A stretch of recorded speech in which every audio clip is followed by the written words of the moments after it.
Hi Steve, I'm Dan and welcome to Dan's Shed. So today the project that I want to do is I want to make an aluminium bronze hand plane. So that's the drawing in which I've drawn and want to do. From there I've made some little profiles that we can make in sand and set it all up, and that's the pattern. And so the pattern, that's the blade. We're going to make the blade out of Damascus steel, and so what we'll do now is that we'll start making the mould up. We've got the furnace on, warming up, just warming up some metal here, and so we'll start feeding that as we make the moulds.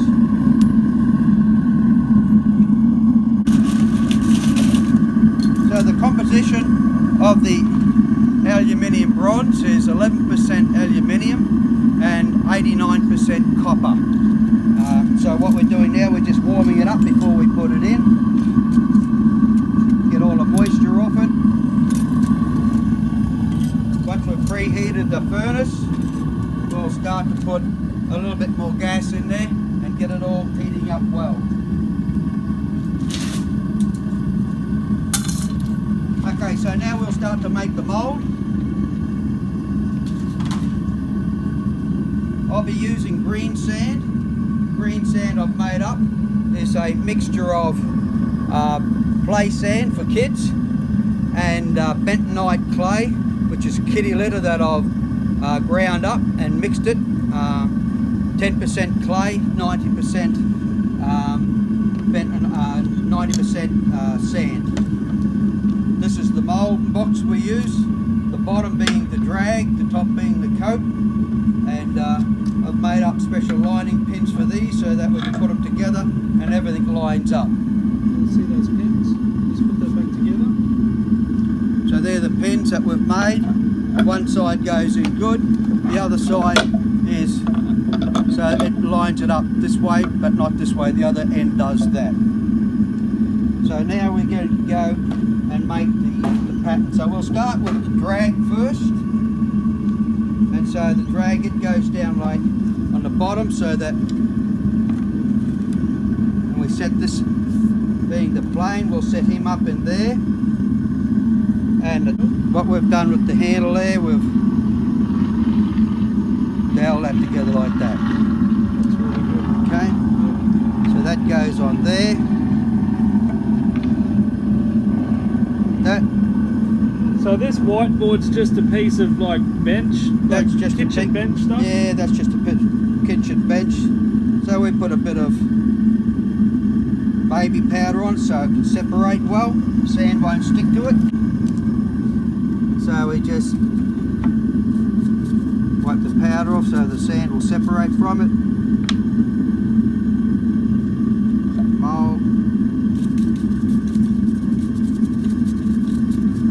Pattern I've just made up out of wood, and just painted her up. So that's all timber, That's all wood. Wood. Yep. And that goes in there like that.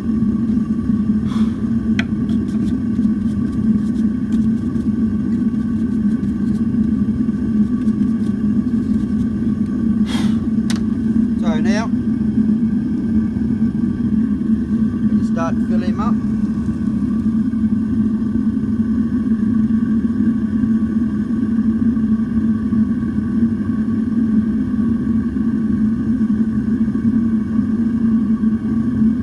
Did you sieve the sand first?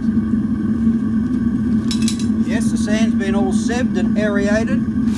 So what's your process in that? What size sieve? That's a bit like making a cake. So I sieve it through this sieve here, which is quite wide, about 5mm gap. So is that like chook mesh or something? Yep. And then through this sieve here, which is about 50 thou. It's like a flour sieve? Yep. A flour sieve, just like baking a cake. So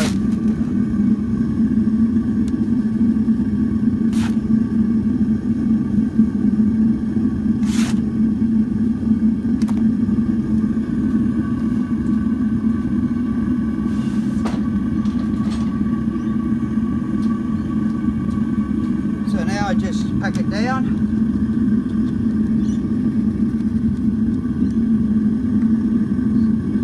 It's a very special device, this packer. Pardon? This packer is a very special device. Yeah, packer is a very special tool. Yeah. You can only get it from Nepal. Made in China probably. So that's packed down. So are you stamping hard onto the plane or the mold? No, don't want to touch the pattern at all. Don't want to touch the pattern. So your pressure is just to create a bit of, oh, what would you say underneath that? Just start around the outside so you can get it all fitted into place, and just So only light pressure on stamping. Is that right? yep, only light. Got to be heavy. In there.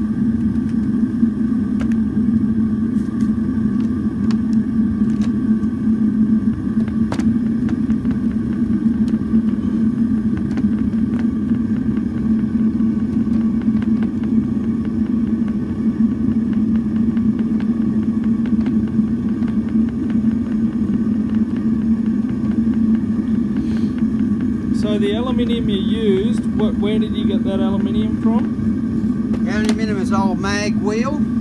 Aluminium cans are made for extrusions type of molds, where the aluminium mag wheels, they're made to be able to pour and to make like this. So there's different silica content, different amounts of elements in them. So so what you do is you get good aluminium. You can't make good stuff if you don't have good base products. So why are you putting copper with it?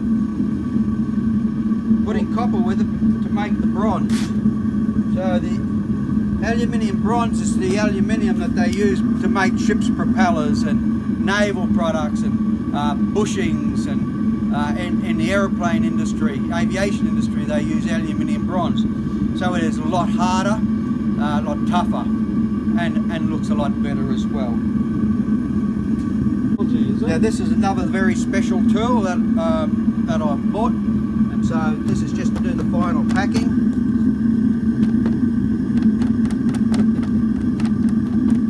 So that's metallurgy, is it, Dad? Metallurgy it's called. Metallurgy.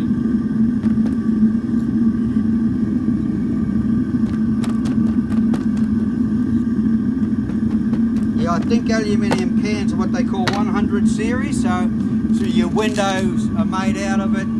That's all your extrusion type of aluminium.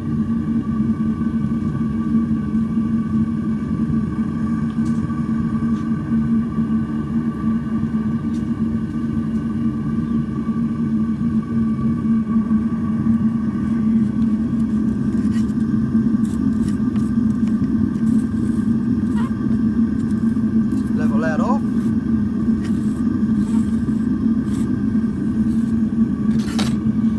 Like arts and craft and dance shed. Arts and crafts, where it's all at. Hey, look at that, doesn't just fall out. I thought that would all just fall out. Sand doesn't fall out, basically because in the moulding boxes we put these grooves, and that holds the sand where you want it to be held. That's a trick for young players, isn't it? A real trick for young players and old players.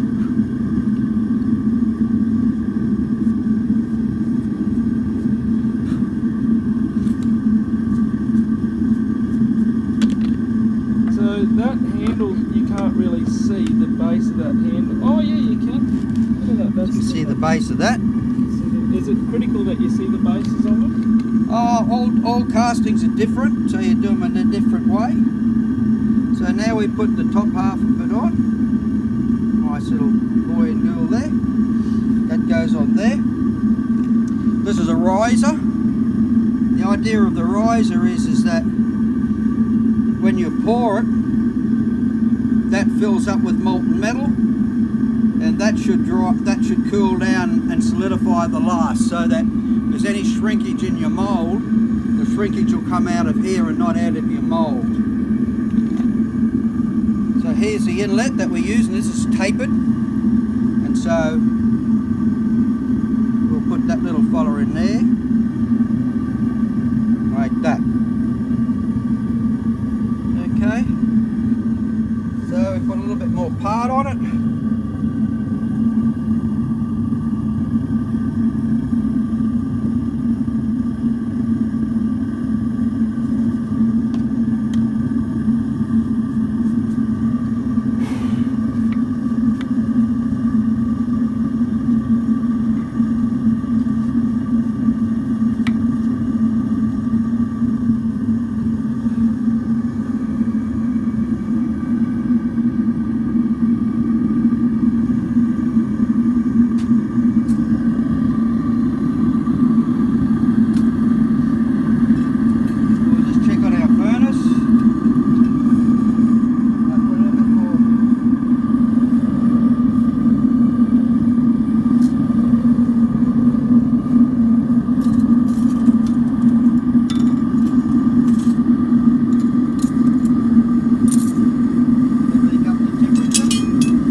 How you made that furnace and what it is? Well, so the furnace, I've made this out of, I've just made some exterior here out of just a bit of corrugated iron, and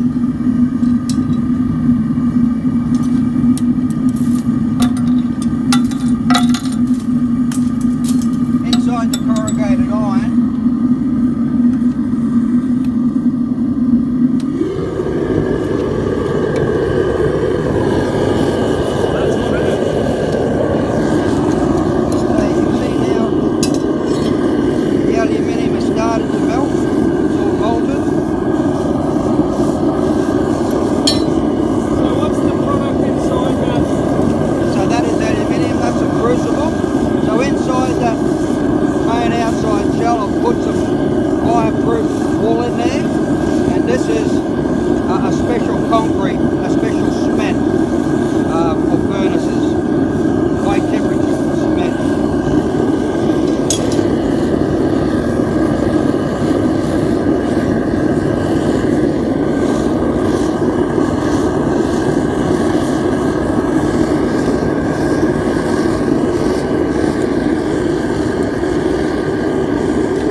from out of a house, and that'll go well.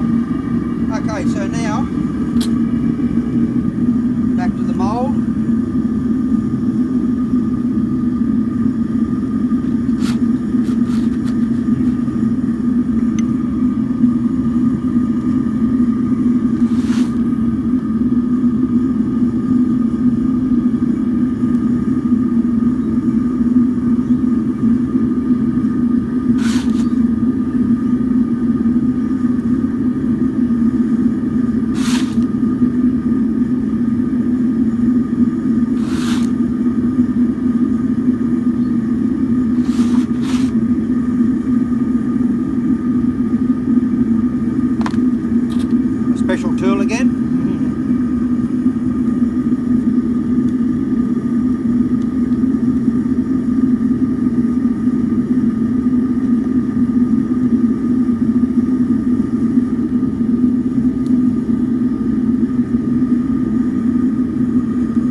other moulds as well.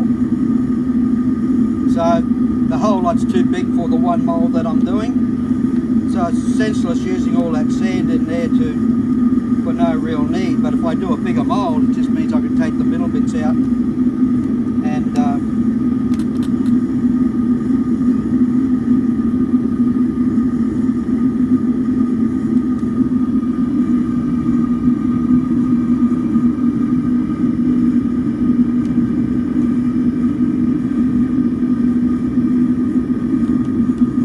the idea of the feeder being tapered, so I'll show you in a minute that we make a little basin, but the taper is the way all liquid pours. It pours in a taper. So the idea of it is it's tapered as well, which keeps a positive pressure in the feeding of your molten metal.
Spend prepping? Well, you can overpack it.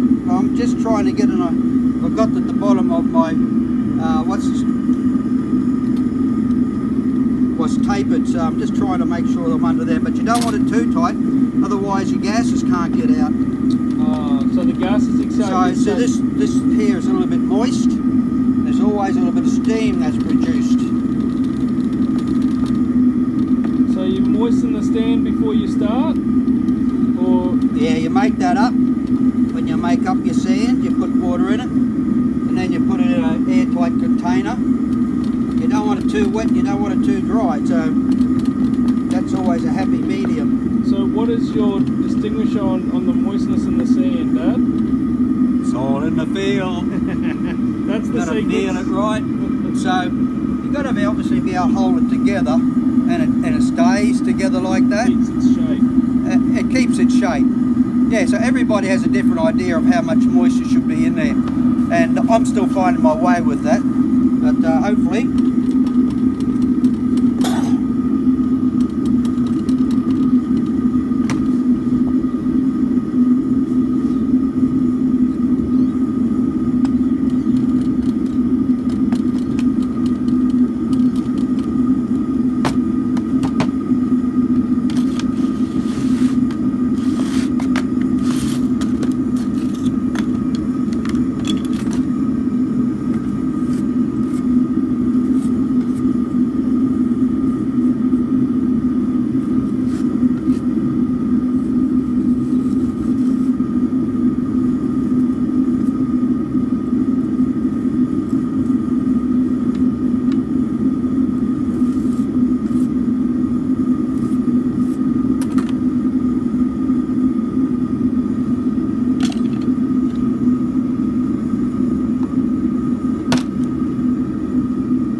Comes out, then we take the feeder out, just turn him, he'll come out, then we just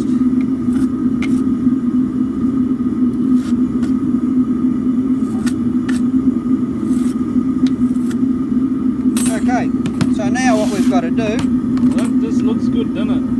look like a beauty? Looks like a beauty. That's good. Now we're not going to make a little basin now. So the idea of the basin is that we can put it into the basin and it goes over a ridge and comes down, which slows the speed, but stops getting air inside of the mould and causing porosity within your mould. So now what we'll do is we'll make a little basin.